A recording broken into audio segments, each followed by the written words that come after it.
natembea Gachagua, Matiang'i, Kalonzo. Niliwaambia mkiambiwa na Ruto mko na ujinga. Siasa zenye zinapigangwa hapa Nairobi za ujinga za matusi sio siasa zile ziko kule nyumbani. Siasa zinakuanga ni different. Nyumbani wanajua sisi wazee tunataka ututengenezee bridge inatengenezwa. Tunataka maji hapa, maji inatengenezwa. Tunaomba stima inawekwa. Sasa mtu mwingine ako hapa Nairobi hata enangi nyumbani, atokange outside Nairobi ajue alikanyanga nyumbani lini, akajua chenye kinaendelea huko nyumbani, anapiga kelele hapa ati Gachagua ndio atachukua. Si watu wanataka matusi, wanataka maendeleo.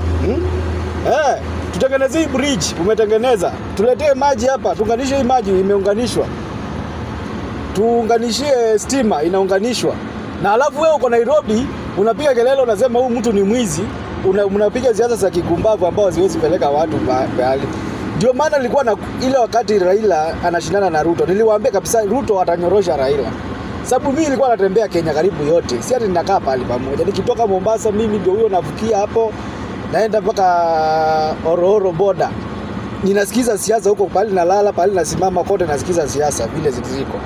Nikipitia hapo tena ninaenda kupitia Nairobi na nazunguka hivi naenda mpaka huko Masaini ndani huko naingilia hapo Emali naenda mpaka kuvuka huko Tarakea. Ninatoka tena na nazunguka hivi mpaka Loitoktok. Nikitoka hapo tena nachanganya hii mpaka ya Malaba. Napitia tena hapo Busia. Hizo kote nasikiza tu siasa za huko. Nikajua kabisa Raila hakuna pahali ataenda na mtakuja mwisho mseme hapa mtaibiwa wanakuja na makaratasi. Hata sasa hao jamaa wameshindwa akitanatembea, utaanza kuona Kalonzo alibeba trakta nzima, alibeba lori nzima ya makaratasi na evidence ya ujinga wakapeleka kotini na akina Raila. Sasa hii utaona anatembea anatoka na karatasi, utaona Kalonzo anatoka na karatasi anawasomea, utaona Gachagua anatoka na karatasi. Sababu siasa ziko very different. Tunataka tuone development. Mazee unakuja unatengenezea barabara hii, unatuwekea maji hapa, unatuwekea stima hapa. Mtashindia kusema watu wanabraibiwa. Kwani nyinyi msibraibu watu? Siasa ziko very different. Na ndio maana niliwaambia muwezi nikakwambia unatembea hizo siasa unafanya za kijinga zilipitwa na wakati. Ati unasimama pale risasi inapigwa huko na huko juu ya gari. Mbona usipigwe direct? Kwani huyo alikuwa anashoot ajui ati anashoot nini? Anatisha tu huko juu anapiga risasi juu alafu unakimbia. Unataka sympathy. Hizo vitu nakwambia zilipitwa na wakati. Mara gari unagonga vioo unapasua vioo unasema ati unaona vile wamegonga gari yangu walikuwa wanatafuta kuniua. Jamaa mwingine alikuwa anasema ati alikuwa anapiga siasa huko mbele, sio alikuwa anasupport nini. Anasema ati gari yake imepigwa risasi mbili. Risasi hata si moja ni mbili. Kwani inapigwa risasi mbili huyo anapiga kwani ana macho akaona hiyo gari haina mtu ati siko kwa ndani ya gari kwa hivyo imepigwa risasi mbili wakidhani niko ndani ya gari wangeniua. Nani huyo mtu akaanza kushoot anashoot target bwana. Nimetumwa ni shoot na shoot target hiyo ni kazi. Because the time moment nimekushoot nimepata pesa yangu. Nimetumwa kwa mission na vani kwa complete the mission. Mtu zake kutufanyisha siasa za kijinga. Akina Mike Songo wakati ana support akina Raila niliwaambia vizuri. Walikuwa wanachoma gari kabisa wao wenyewe. Ndio wapewe hizo sympathy. Na Kalonzo mwenyewe akaambia watu not Kalonzo Songo akasema kabisa tulikuwa tunatumwa tunachoma magari, tulikuwa vijana wa mikono tunachoma magari na tunasema magari yetu unaona wametuchomea ndio wapate hiyo sympathy. Hizo siasa ni siasa zilipitwa na wakati sana hizo natembea mnaanza za kijinga. Mnafikiri mkisimama kwa nini mwanze kutusi na kuongea vibaya hizo ndio siasa. Hizo si siasa. Ati mtu wale kabisa unaongelesha Ruto ni kama mtu mwingine kama Sifuna. Mimi Sifuna Edwin Sifuna mnaongeanga huyu jamaa anaonanga ni kama chizi. Mtu afanye kazi Nairobi kazi yake ni mdomo tu kila wakati ni kama Ruto ashimgongea. Anajidanga kuongea mambo ya Ruto kila wakati akisimama kila pahali. Ruto unajua huyu jamaa what na kakisuku kake akana maana na akana future. Hakuna kitu unaambianga watu utafanyia watu ni kupiga mdomo unatufanyia mahesabu ya kijinga. Mimi sikuzake Sifuna ati nikaenda kumaliza. Sababu najua ni mjinga na hakuna kitu atakuja kufanyia watu. Aliona kama alichaguliwa kuwa senator wa Nairobi, akachaguliwa kupiganga mdomo kila wakati.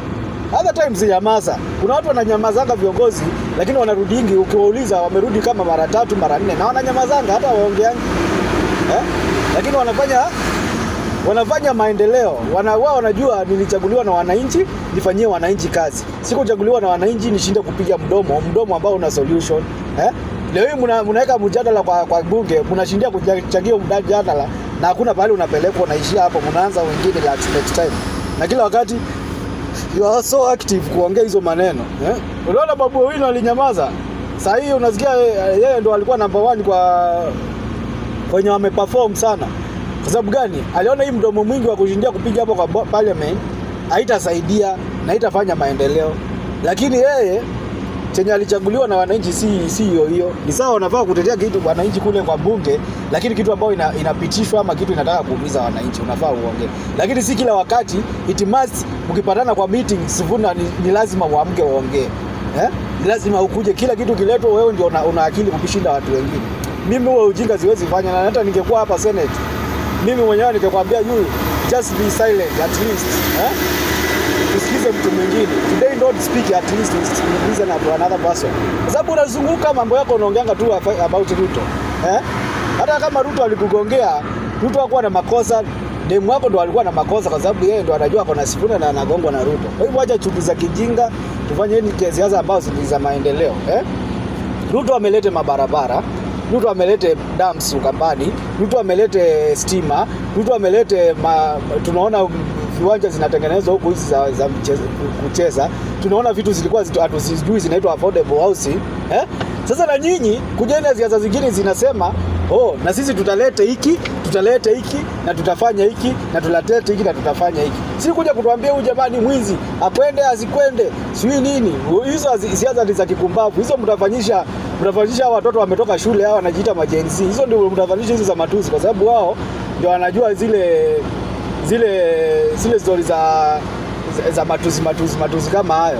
Ndio wanajua hizo. Wanajuanga siasa ni kuchongoana. Kwa hivyo hizo siasa zenu za kikumbavu wenye wako serious na wanajua napigia nini.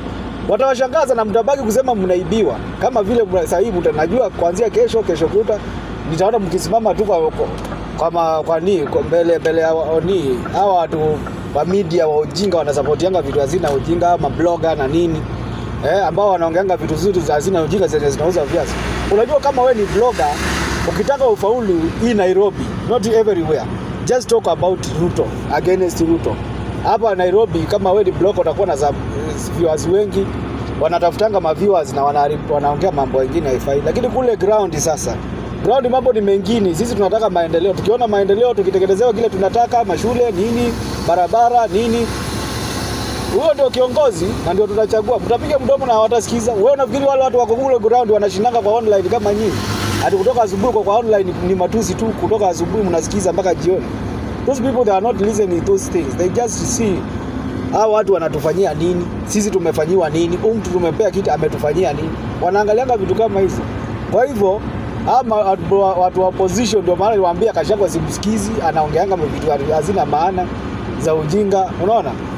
Haya, kanani ulifukuzwa na Ruto, just go and apologize. Wewe ulikuwa na makosa, useme kweli nimejiunderstand. Mimi mwenyewe nilikuwa na ukabila. Kwa hivyo mzee, nitafutie kazi kama vile wale watu wa kina broad based hawa kina Joe walikuwa wanasema siwezi kufanya kazi na Ruto na hata sijui nini, wanaongea mambo yenyewe walikuwa wanaongea. At long last walipoenda wakaitiwa kazi, si walikimbia wakaingia kwa kazi. Kwa hivyo wewe jitekeshe chini, itiwa kazi ufaye, usimame. Huwezi simama president, huwezi fanya nini hii kushindana na Ruto, hautaweza. Ati unasema mizani yako ya kupimana nao ni Ruto. Wewe ni mtu mdogo sana wewe. Wewe na Kalonzo ni mizani moja. Sasa mko chini sana kwa siasa za Ruto. Ruto anapiga siasa zenye ziko na mwangaza. Haya, Ruto anakuja aseme nimetengeneza barabara ya Lironi. Nimetengeneza barabara ya kutoka Mariakani to Mombasa. Nimetengeneza hiyo barabara ya Kisumu Busia. Nimekuja nimeweka damu hii. Nimekuja nimeweka uwanja huu Ukambani, uwanja wa hiyo inaitwa aje ya Ukambani. Nimeweka Talanta Nairobi. Nimeweka affordable house Nairobi. Nimeweka affordable house Kikuyu. Nimeweka affordable house Ukambani. Nimeweka affordable house Kisii. Nimeweka affordable house ni. Sasa atakuja aseme vitu kama hizo. Nyinyi mtakuja mueleza wananchi nini? Kalonzo umekaa 40 years kwa serikali. Utakuja ueleze watu nini? Tuongee Wakamba. Tunaongea kwa sababu wewe sio uombi kiti ya kuwa ati utakuwa leader wa Ukambani. Lakini but mimi najuanga tu wewe si leader tu wa inji, wewe ni leader tu wa Ukambani. Natakanga tu hiyo kiti, uko na MP, uko na nini, uletewe pesa yako. Hakuna kitu wewe unatakanga, mimi ile najua ndio hiyo. Sasa wale watu wajinga ndio wanaonanga Kalonzo ni kama anatakanga president. Hakuna president anatakanga. Atakaka akuwe na MP wengi kwa bunge, akuwe na nini, apate pesa. Hiyo ndio biashara yake anafanyanga. Mimi najua kabisa kuna kitu huwa anataka. The same akaona hii biashara iko nini. Ndio maana unaona Gachagua alikuwa anasema sitoki Mbeere mpaka hiyo kura ipigwe. Niko hapa. Anaamsha asubuhi watu, Murieka, tunywe kashai. Yakeni kashai, tukunywe kashai. Ujinga, unaenda kukunywa kuchai kwa mama mzee na hata hujalete sukari. Alafu una expect ati utapigiwa kura. Unaenda ukisalimia watu huko barabarani. Hizo ujinga hatutaki. Ati hatutaki Muthende akwende kabisa sui nini. Wewe tuletee mtu, utuambie mtu anafanya nini, si kutetea tumbo lako. Hapo unatetea tumbo lako, mtu akue kwa chama yako ikuwe ina grow, ndio watu wakuja simame na chama yako upewe kura, kwa sababu wewe unajua kabisa huwezi simama president, ushaibichiwa. You are already beached. Sasa wewe unatafuta biashara, utengeneze biashara na Wakikuyu.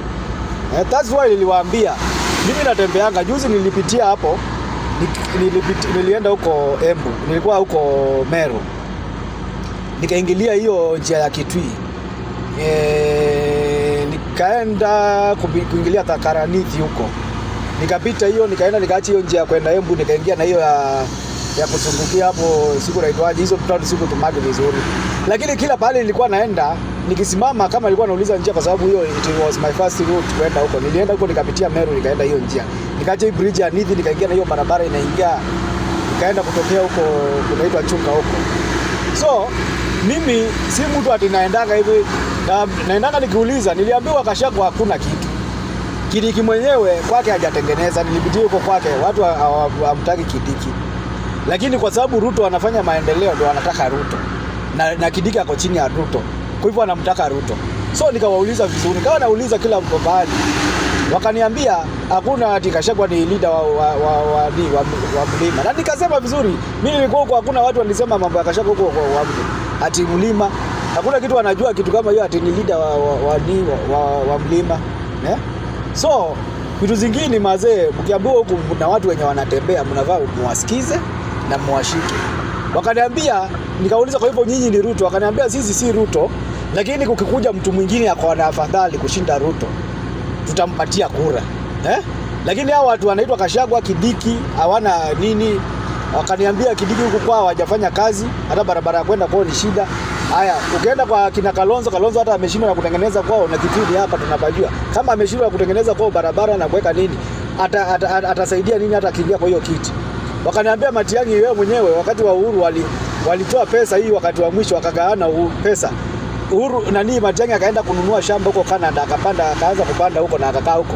Wakati wa Gen Z wameandamana hapa wamekufa, ndio wakasema hata afadhali Matiang'i, kwa sababu ya ile sauti yake alikuwa anaongea na aongopi. Kwa sababu wale vijana hawajaipiga siasa na wajui siasa zitakuanga aje. So wao akaongea hivyo, Matiang'i akaona ama leader, watu wamenikumbuka.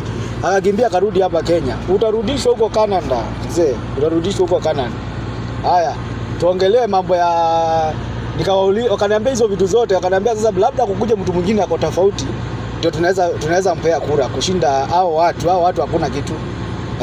Na kama hata kwa itakuwa itabidi tena turudishe Ruto. Hivyo ndo waliniambia. Na si ya tauni moja, ni karibu tauni mingi, kwa sababu huko kuna tukona. Nilikuwa nikisimama nikiuliza jiji ya Meru, naambiwa enda na hii. Alafu hapo tukiongeongea kidogo na nanguzia mambo ya siasa. Nipime hewa. Mimi napimanga hewa kwa sababu napenda siasa. Kwa hivyo ujinga wenu mnyamaze na mtulie, mjue nyinyi hamjiwezi. Hata mimi kwanza nitakuja kusimama Ukambani kama leader wa Ukambani, na nikuja kusimama president. Kwa sababu mimi nitakuwa na sera na nitakuwa na vitu za kusaidia wananchi. Si nyinyi kusema matusi kila wakati.